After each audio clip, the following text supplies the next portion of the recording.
क्या होने वाला है जरा वो भी देखिए और इसके पीछे की पृष्ठभूमि क्या है जरा वो भी समझिए। रामदेव वर्सेस आईएमए क्यों दिखाई दे रहा है वो समझिए। 22 मई को स्वामी रामदेव का एक बयान वायरल हुआ। रामदेव ने कहा कि एलोपैथी की दवा से कई मरीजों की मौत हो गई है। आईएमए ने स्वामी रामदेव के बयान पर आपत्ति जताई कि आप ऐसा ब्लैंकेट स्टेटमेंट कैसे दे सकते हैं। आईएमए ने स्वामी रामदेव को कानूनी नोटिस भेजा 23 मई। अगले दिन क्या हुआ? 23 मई स्वास्थ्य मंत्री ने स्वामी रामदेव को चिट्ठी लिखी। स्वास्थ्य मंत्री ने कहा डॉक्टर हर्षवर्धन ने कि आप अपना बयान वापस लीजिए। कोरोना के समय कोरोना के हमारे जो वॉरियर्स हैं उनको हर्ट करने का काम किया है आपकी बातों ने। स्वामी रामदेव ने डॉक्टर हर्षवर्धन को ट्विटर पर जवाब दिया। बयान पर खेद प्रकट करते हुए उन्होंने वक्तव्य वापस लेने की बात कही। 24 मई को क्या हुआ? आचार्य बालकृष्ण पूरे विवाद में कूदे।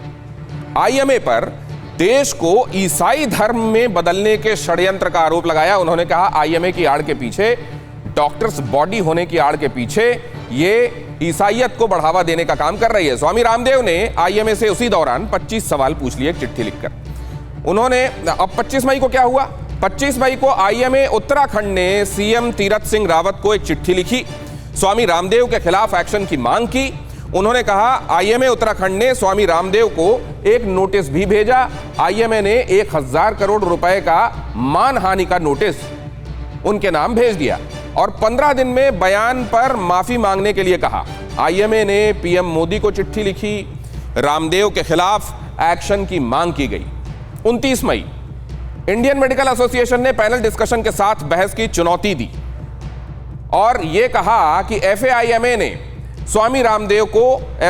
भी स्वामी रामदेव को कानूनी नोटिस भेजा और कहा कि आप बहस के लिए सामने आइए। 31 मई स्वामी रामदेव ने आईएमए चीफ पर बड़ा आरोप लगाया। आज टीवी9 भारतवर्ष से बात करते हुए उन्होंने कहा कि कोरोना के बहाने धर्म परिवर्तन किया जा रहा है और उस बयान में एक्चुअली उन्होंने क्या कहा था, किन शब्दों में कहा था, वो जरा आप देखिए। मैं युवा मेडिकल छात्रों और डॉक्टर्स को ये वो बात है, आईएमए अध्यक्ष की कौन सी बात थी जो वायरल हुई है जिसके संदर्भ में उन्होंने ये बात कही, जरा वो देखिए। मैं युवा मेडिकल छात्रों और डॉक्टर्स को यीशु को अपने व्यक्तिगत उद्धारकर्ता के रूप में प्राप्त करने के लिए प्रोत्साहित करता हूं। बयान पर विवाद क्या है?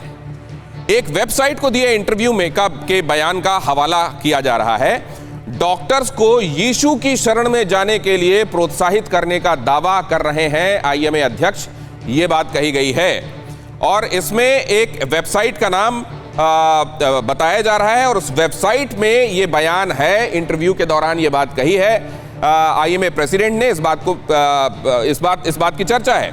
वेबसाइट से डॉक्टर जयलाल का बयान हटाए जाने की बात भी कही गई है। डॉक्टर जयलाल ने आरोपों को बेबुनियाद करार दिया है। उन्होंने कहा है मैंने ऐसा कभी नहीं कहा और कभी ऐसी कोशिश नहीं रही हमारी कि हम इसके बहाने लोगों का धर्म परिवर्तन करें या किसी धर्म के लिए आग्रह रखने के लिए कहें। क्या अगर ऐसा है तो क्योंकि एक बयान दे दिया गया था, बयान के बाद आईएमए हमलावर हो गया था और जैसा अभी कहा जा रहा है कि जब आप किसी बात का तर्कपूर्ण जवाब नहीं दे सकते तो उसमें धर्म को ले आते हैं। अशोक वानखेड़े जैसा कह रहे थे, क्या वाकई वैसा है? लेकिन बाबा रामदेव ने क्या कहा था कि हम सुन सकते हैं, एक बार उसको प्ले कीजिए।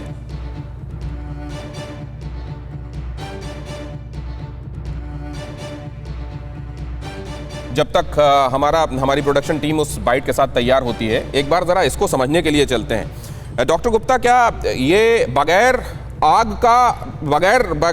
का ये धुआं उठ रहा है जो बाबा रामदेव ने कहा है कि आईएमए की आड़ में इस तरह के काम हो रहे हैं?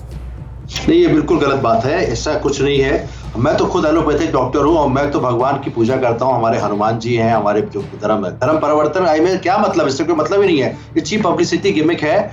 मैं बताना चाहूंगा, आपने जो पुरुषार्थ की बात की थी, ये बात सही है कि हर बड़ी कंपनी को CSR बजट पे पैसा देना पड़ता है। वो देते हैं, वो भी देते हैं, अच्छी बात है। मैं I am not against Ayurveda भी काम कर रहा है, लेकिन उतना अच्छी तरह काम नहीं कर पाया जितना कि एलोपैथिक ने किया है। तो ये कहना और आईएमए की जो तकरार है, हमको लगता है कुछ ज्यादा ही हो गई। There is no need to give that much importance to somebody person, one person.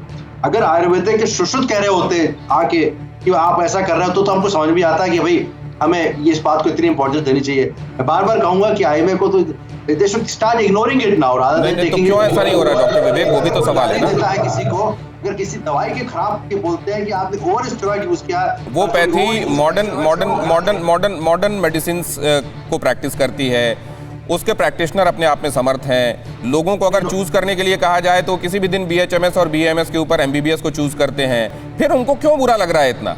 क्यों मामले को तूल दिया जा रहा है? इसलिए बुरा लग रहा है कि उन्होंने एक पर्टिकुलर ग्रुप को, डॉक्टर्स को, एलोपैथिक डॉक्टर्स के खिलाफ भी कुछ कहा। अब तो सेकंड टाइम उन्होंने बात कहा है कि हम डॉक्टर्स के खिलाफ नहीं है। तो पहला स्टेटमेंट था, उन्होंने सारी दवाई कहा। अड़ी सोमवार से शुक्रवार शाम 6 बजे सिर्फ TV9 भारतवर्ष पर।